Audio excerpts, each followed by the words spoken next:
6 September স্বপ্নের নায়ক সালমান শাহর প্রয়াণ দিবস আজ। বাংলা চলচ্চিত্রের ইতিহাসকে এক বেদনাবিধুর দিন 6 সেপ্টেম্বর। 1996 সালে এই দিনে না ফেরার দেশে পাড়ি জমিয়েছিলেন জনপ্রিয় নায়ক সালমান শাহ। তার মৃত্যুর খবরে স্তব্ধ হয়ে পড়েছিল ভক্তদের মন। সময় পেরিয়ে গেছে 29 বছর, তবু এই দিন এলে কোটি ভক্তের মনে আবারও ফিরে আসে শোক, বিস্ময় ও গভীর ভালোবাসা।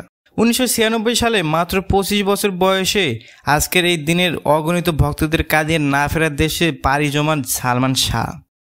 1996 সালে 6 সেপ্টেম্বর ঢাকা ইনাসকন্টনের বাসায় সালমান শাহর রহস্যজনক মৃত্যু হয়।